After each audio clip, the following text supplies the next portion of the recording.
271 triliun itu udah bisa bikin ibu kota baru deh. KPK, tolong ya. Kalau tiba-tiba gue dengar ini tersangka-tersangkanya dianggap tidak bersalah atau dihukum 1-2 tahun, gue ngamuk ya. Kita ngamuk ya warga Indonesia. Itu 271 triliun buat orang-orang miskin, kalau dibagiin, itu orang miskinnya bisa beli rumah masing-masing loh. Atau kalau dikembangkan ke infrastruktur Indonesia, udah maju Indonesia. Ih, gue gerem. Dari kasus yang kemarin, berarti si Harvey sama 15 temennya yang lain gajinya bakal dinaikin gitu. Mantap. Raja itu di akhir masa jabatannya resah.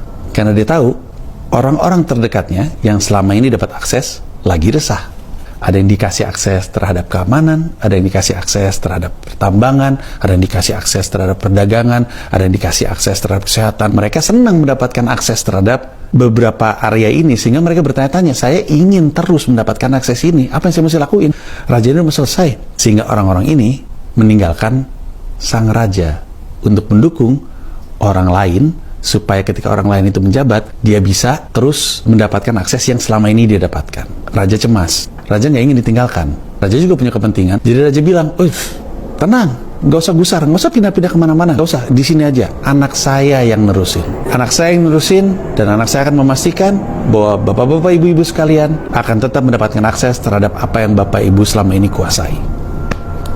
Kalau memang tidak ada masalah, tidak ada kesalahan apapun, ya nggak usah dihapus. Boy William nggak ngapus tuh, biarin aja gitu. Kalau emang nggak terkait gitu ya, tidak ada sangkut pautnya dengan Helena Lim, nggak apa-apa dong gitu. Apa jangan-jangan ada sangkut pautnya? 8 orang, Pak Fiksi itu 8 orang, diduga namanya RKM. Nah, akhirnya nongoi kan. Nah, pemberitaan tersebut setelah saya sentil-sentil dulu. Kenyataan nggak? Kenyataan nggak? Ya kan? Ada uang yang dititipkan hasil tambang, saya bilang ya. Entah itu nikel, batu bara, kemudian ada timah kan. Nah, kalau Anda nggak percaya, itu tanggal berapa saya upload ya, lihat di YouTube saya. Ya, Dagelan Politik ya. Nyai Dagelan Politik ada di YouTube. Nah, lihat tanggalnya. Nah, dikarenakan saya sentil-sentil orang ini pada waktu itu ada yang panas geram. Salah satu, ada seorang artis yang men-take down akun saya tersebut, ya kan? Tapi beribu akal kalian, berjuta akal saya, nggak bakal kehilangan saya, ya. Itu bro, ya. Jadi simak-simak lah di situ. Kalau anda itu kehilangan kontak saya, akun yang barunya nanti akan muncul melalui yang namanya YouTube saya, Nyai Dagelan Politik, oke? Nah, orang-orang ini tersebut udah saya sentil-sentil, kalian masih ingat nggak? Jadi coba disimak kembali ada di YouTube saya. Jauh sebelumnya ada video ini akan viral, saya udah sentil-sentil. Kan ada WA dari seseorang yang kasih tahu, ya. Nah, itu bro.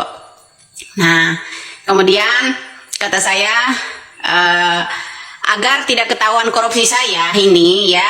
Jadi lebih baik anak saya yang diangkat. Ya kan, jadikan wakil.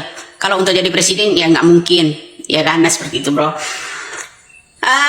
Pintar mendekati milioner seperti Raffi Ahmad, saya bilang, Atta Halilintar juga ada, ya kan, waktu itu saya sentil ya, menitipkan uang ke rekening-rekening artis, saya bilang gitu bro. Ya, jadi ini soal-soal ini waktu itu saya udah sentil jauh-jauh sebelumnya, ya, jauh sebelum bocor ininya. Kenyataan nggak omongan saya 100% nggak? Ya. Oke guys, salam waras guys, ya. Jadi apapun yang saya sampaikan itu karena itu berdasarkan kenyataan, ya. Saya tuh bukan hanya nyentil-nyentil aja, itu kenyataan bro, karena orang di sono udah ngasih tahu, ya. Jadi ada orang yang marah ketika saya menyentil-nyentil orang-orang tersebut, ya kan? Jadi di situ ada notifikasi pemberitahuannya bro, siapa aja yang men-take down-nya, ya. Jadi saya tahu, ya. Ada juga dulu yang orangnya seorang artis tapi dia ikut ke PKS, ya. Itu men-take down akun saya. Nah, hati-hati guys, ya. Jadi selamat mendengarkan bro. Kalau Anda masih nggak percaya, jauh-jauh sebelumnya saya udah sentil orang-orang tersebut, ya. lihat di YouTube saya upload pada tanggal berapa, bulan berapa. Oke, salam waras guys. Netizen Indonesia itu udah paling luar biasa ya, julidnya. Nomor 1 pokoknya di dunia. Kayak mana nggak? Di kasus terbaru suaminya Sandra Dewi. Tentang kasus tambang timah. Jadi ada yang sempat bilang sampai begini loh. Nikahnya sih boleh ya di Sydneyland. Rumahnya sangat mewah di Singapura. Dinernya juga di Europe, di Eropa. Makan siangnya di Dubai. Tapi malingnya di Indonesia. Cuman satu yang diingat loh. Nggak ada keturunan Yaman. Semua yang mencuri di tambang timah kali ini bukan keturunan Yaman. Jadi kabar terbarunya, kabar gembiranya, ada 8 tokoh termasuk para artis yang terlibat di kasus tambang ini. Jadi buat netizen Indonesia, teruslah berisik untuk kebenaran. Karena tanpa kalian, pemerintah ini ugal-ugalan. Salam sehat, salam sejahtera. Assalamualaikum warahmatullahi wabarakatuh. Yap, sepakat dengan abangnya bahwa teruslah berisik demi keadilan dan bagaimana agar bisa melawan keseliman-keseliman yang terjadi di negara kita yang tercinta.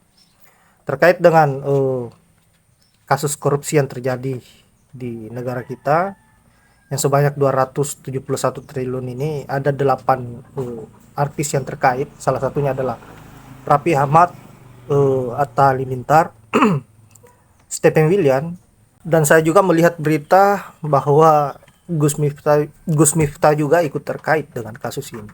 Aduh, bahaya. Dan semuanya adalah barisan dari 02. Dan itu tidak membuat kita kaget. Karena memang di sana lumbungnya para koruptor, para penjahat, dan orang-orang yang haus terhadap kekuasaan. Kita berharap semoga kebusukan mereka bisa terbongkar satu persatu dan bisa kita adili, bisa diadili sesuai dengan apa yang mereka lakukan, yang berusaha menyengsarakan rakyat untuk memperkaya dirinya sendiri dan tidak pernah berpikir persoalan penderitaan yang dialami oleh rakyat. Masih banyak rakyat yang miskin, yang mengalami kemiskinan yang begitu hebat, dan pengangguran masih bertebaran, tetapi mereka yang di atas yang berada di jajaran Jokowi malah merampas apa yang menjadi hak-haknya rakyat. Saya kira mereka yang harus diadili yang seadil-adilnya sesuai dengan apa yang mereka lakukan, dan kalau bisa mereka dihukum mati saja agar ini menjadi contoh buat para pejabat-pejabat lainnya biar jerah tidak melakukan korupsi lagi. Baiklah, saya kira hanya itu. Terima kasih buat sahabat-sahabat yang sudah menonton. Semoga video yang saya up bermanfaat bagi sahabat-sahabat. Saya akhiri dengan ucapan wallahul muwaffiq ila aqwamit thoriq. Assalamualaikum warahmatullahi wabarakatuh.